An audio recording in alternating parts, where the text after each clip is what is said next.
Joining us now is the White House Senior Policy Advisor, Stephen Miller. Stephen, thanks so much for joining us, and Happy New Year. Thanks. Good to see you. Good to be here. So President Trump and the White House have been calling the Russia investigation a witch hunt and a nothing burger. But obviously in this new Michael Wolff book, Fire and Fury, Bannon offered a different take on the Trump Tower meeting between Donald Trump Jr., Jared Kushner, Paul Manafort, and these other officials, including a Russian lawyer. He called it treasonous and unpatriotic, and he said that, quote, the chance that Don Jr. did not walk these Jamos up to his father's office on the 26th floor is zero.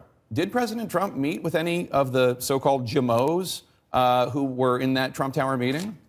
Steve Bannon's eloquence in that description notwithstanding, it's tragic and unfortunate that Steve would make these grotesque comments so out of touch with reality and obviously so vindictive. And the whole White House staff is deeply disappointed in his comments, which were grotesque. And with respect to the Trump Tower meeting that he's talking about, he wasn't even there when this went down, so he's not really a remotely credible source on any of it. It reads like an angry, vindictive person spouting off to a highly discreditable author. The book is best understood as a work of very poorly written fiction. And I also will say that the author is a garbage author of a garbage book. And the tragic thing about this book, and there are many things about it that are unfortunate, but the portrayal of the president in the book is so contrary to reality, to the experience of those who work with him, to my own experience having spent the last 2 years with him.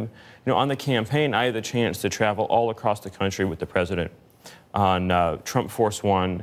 It'd be the president, me, Dan Scavino, Hope Hicks, a few other people, going from rally to rally to rally to rally. And I saw a man who was a political genius, somebody who we would be going down, landing in dissent.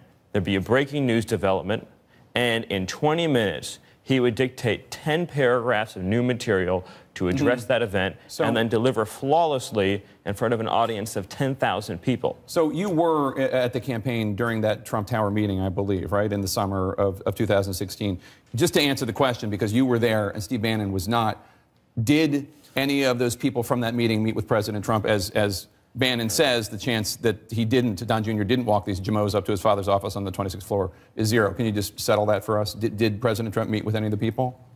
I have no knowledge of anything to do with that meeting. Okay. But what I can tell you unequivocally is that the allegations and insinuations in this book, which are a pure work of fiction, are nothing but a pile of trash through and through. Well, just to finish, Jake, because, you know, your network's been going 24/7 with all this salacious coverage, and I know that it brings a lot of you guys a lot of joy to trying to stick the knife in. But the reality is that page after page after page of the book is pure false. I see sections of the book where events I participated in are described, and I have firsthand knowledge that as they're described, they're completely and totally fraudulent. Nobody at CNN is sticking knives in anybody. There are a lot of people in the White House quoted in the book. I don't know why. The quote that you're referring to is a quote from Steve Bannon. Right, who was the president's senior strategist. And I think that the president's statement on Steve settles once and for all the view about all of that. But let's talk about that, because I want to talk about that. Let's dig in, though, to your comment about, well, he was also the president's chief strategist. So one of the other tragedies of this grotesque work of fiction is its portrayal of the president. The reality is the president is a political genius who won against a field of 17 incredibly talented people, who took down the Bush dynasty, who took down the Clinton dynasty, who took down the entire media complex with its 90% negative coverage, took down billions of dollars in special interest donations. And he did it all through the people and through his strategy and his vision, so let's talk about his insight and his experience. Let's talk about it. The president is now calling Bannon, quote, sloppy Steve, and he released a scathing statement this week saying in part, quote, Steve Bannon has nothing to do with me or my presidency. When he was fired, he not only lost his job, he lost his mind. You worked hand in glove with Bannon at the White House and on the campaign. Is the president really arguing that Steve Bannon had nothing to do with him or his presidency? Because I can only tell you my experience, which is that I joined the campaign in January of 16, before the first ballot was cast in the Iowa caucus. Bannon helped you get that job. No? Corey Lewandowski is the one who offered me the job in the Trump campaign. But just to finish, Bannon wasn't helping you? Bannon didn't help you get that job on the campaign? I think the person who probably helped me most get the job on the campaign was probably Corey. But the most important thing, because I've been working with Corey before I joined to try and help out with the campaign. But the most important thing to say about this is that the president's first speech that he gave, unfiltered, unscripted, that was Donald Trump. That's the same Donald Trump who for 30 years has talked about how America is getting ripped off on trade, on military deals, and everything else. It's the same Donald Trump who tapped into the pulse of millions and millions of Americans. Right, but there's no presidency that is one person. A phenomenon that was happening that you didn't see, a phenomenon that was happening that the rest of the political class didn't see. All these so-called political geniuses in Washington, whether it be at the big lobbying firms or the only many person of the who's called himself a genius Congress, in the last week is the president. But which happens to be a true statement. Okay. A self-made billionaire who revolutionized reality TV and who has changed the course of our politics. He's watching and he's happy that you said that. But Jake, you can be condescending. I'm not being condescending. I'm trying to get to the point that Steve Bannon. You can be condescending. That was a snide remark. You're sure he's watching and he's happy. Let me tell you something. Why is that your snide? network? You can be as condescending as you want. It's part of your MO. But listen, you can have 24/7. I have no idea why you're attacking me. Well, I'll explain to you. My point is, I'll tell you why I'm attacking you. Steve Bannon, Jake, you can have a 24/7. Helped push the president's travel ban. He helped pull out. I'm so glad you brought that up because that's one of the fake news items in the book. Stephen, I would happen to know better than you would, Jake, about how the travel ban was written.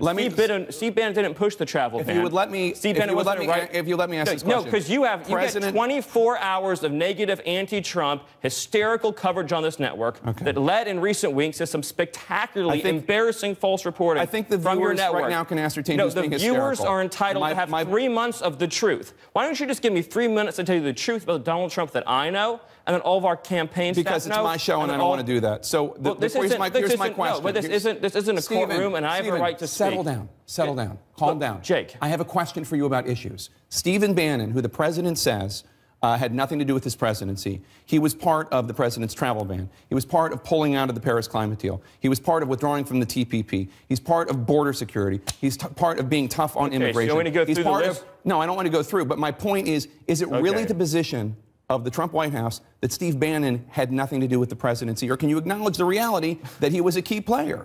I think that what the point is that his role has been greatly exaggerated, whereas the president hasn't gotten the due that he deserves for the movement that he put together to tap into the kinds of people whose life concerns don't get a lot of attention on CNN. Not a lot of hours of coverage on this TV talking about the working class construction workers who've lost their jobs to foreign labor. There's not a lot of coverage on this TV about the people getting slaughtered in sanctuary cities. You don't do a lot of human interest stories about immigrant communities under siege from MS-13. He tapped into a reality that is happening in this country that's not covered on this network. And I know you think I'm interrupting you, but I think the American people deserve to have 2 or 3 minutes of the truth. And we've let you talk. No, here's the truth.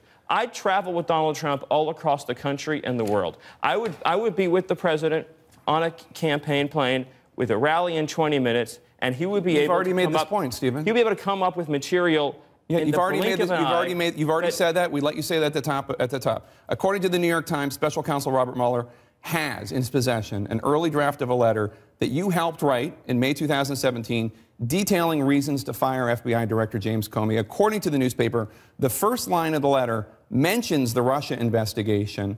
Did you write a letter outlining reasons to fire Comey and list the Russia investigation? Is that true? Here's the problem with what you're saying. The final draft of the letter, the one that was I'm not talking about that one. I'm talking about the one that Comey has that mentions Russia. If you want to have an answer to your question and not to get hysterical, then I'll answer it.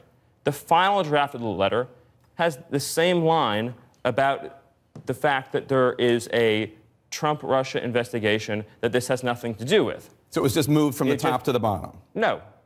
No, look at the letter. It's the beginning. The investigation is referenced in the beginning of the final letter that was released to point out about the fact that notwithstanding having been informed that there's no investigation, that the move that is happening is completely unrelated to that. So it was a disclaimer. It appeared in the final version of the letter that was made public. I want to ask you, because you obviously are very offended by the notion that this book, Fire and Fury, paints a picture of President Trump is not mentally up to the job.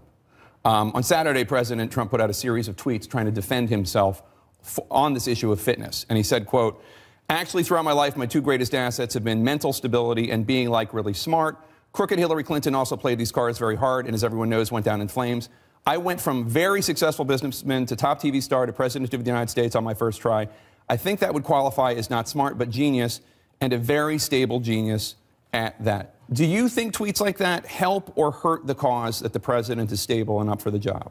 Not only do I think they help it, but I think in the toxic environment that you've created here in CNN and cable news, which is a real crisis of legitimacy for your network, and we saw it, of course, with the extremely fake news you reported about the Don Jr. and WikiLeaks story. There was a huge embarrassment for your network. Stephen. Just like the huge embarrassment you had when you got the Comey testimony wrong. Stephen, I'm trying to get to the issue of the president's fitness, which a lot of people are questioning. Well, and I'm getting to the issue of your fitness, but the president's tweets absolutely reaffirmed the plain-spoken truth. A self-made billionaire revolutionized reality TV and tapped into something magical that's happening in the hearts of this country.